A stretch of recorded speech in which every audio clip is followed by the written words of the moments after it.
Pakistan has long portrayed itself as a victim of terrorism on the global stage. But beneath this crafted image lies a brutal reality.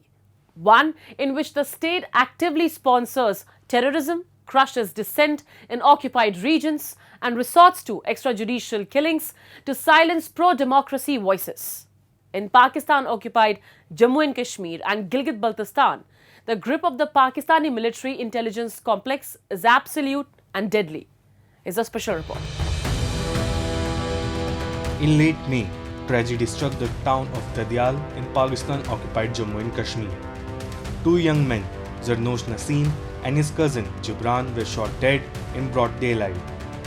Both were former militants turned rebel who have abandoned the path of violence and joined the growing movement for peaceful resistance against Pakistani occupation. Their murders shocked the local population, but for many, this was not unexpected. Locals say Zarnosh has become a threat to Pakistani establishment by refusing to carry out a planned assassination of nationalist leaders. Instead, he chose to speak out, publicly exposing the plot. Days later, he was dead. जरनोश Naseem जहाद का रास्ता छोड़ के, बंदूक का रास्ता छोड़ के वो पुरअमन जिदोजहद, पुरअमन सियासी जिदोजहद करना चाहता था। और चूंकि उसे पाकिस्तानी रियासत की उन तमाम करतूतों का इल्म था जो पाकिस्तानी रियासत हमारे नौजवानों से करवा रही है, जो इनके साथ जो खेल खेला जा रहा है, वो उसका चश्मदीद गवाह था। और ये एजेंसियां, पाकिस्तान की एजेंसियां और पाकिस्तान की एस्टेब्लिशमेंट वो सबूत मिटाना चाहते थे जो जरनोश नसीम की शक्ल में हमारे पास मौजूद थे।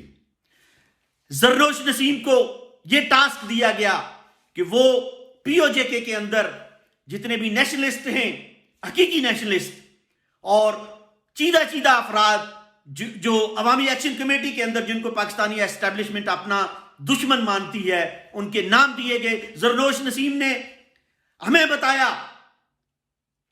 कि उसको एक लिस्ट दी गई है। This case is emblematic of a disturbing pattern playing out in POJK and Gilgit-Baltistan. Over the years, dozens of political activists, students, and right campaigners have been abducted, tortured, and killed without any investigation or justice. Most of these killings remains unsolved, and finger continue to point at Pakistan's shadowy intelligence agencies operating with impunity. Pakistan deep state has perfected the art of using terrorism as a strategic tool, not just across its border in India and Afghanistan, but within its own occupied territories. Militants are trained and deployed to attack targets abroad, while those who oppose the regime at home are labeled threats and eliminated.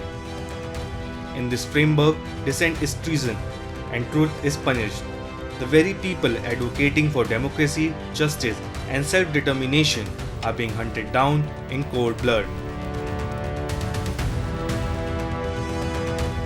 It's not uncommon that those who finally decide to give up this jihadi kind of terrorism or Islamic radical jihad are targeted. Most of them, before they give up, they leave the country. They have to relocate themselves, and then their families are targeted. So this is nothing new for us. At least in the past few years, at least 8 such cases have surfaced where former jihadi young kids have given up. They decided that they'll go a different way and they will not follow the diktats of these terrorist organizations, were targeted and murdered. And in this case of Zarnosh and Gibran, the two brothers, were ambushed and killed. Pakistan has also used religious radicalization to suppress ethnic minorities. From Balochistan to Gilgit-Baltistan and from Khyber Pakhtunkhwa to Sindh, a campaign of systematic repression continues under the watch of military. Religious extremists are given protection, while secular activists are branded as traitor and foreign agent. In a nutshell, it is that two innocent were ambushed by the police and a fake encounter took place and they were basically executed. I think they viewed Zarnosh and Gibran as a threat because they might have some information.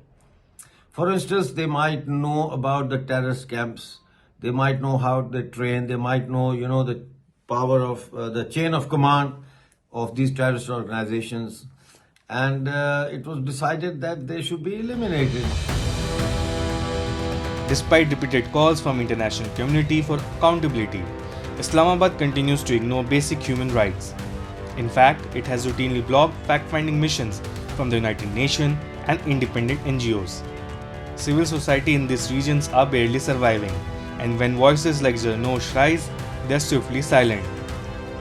Now, exiled leaders and diaspora groups are calling for an independent international inquiry into Pakistan's crime in POJK and Gilgit-Baltistan.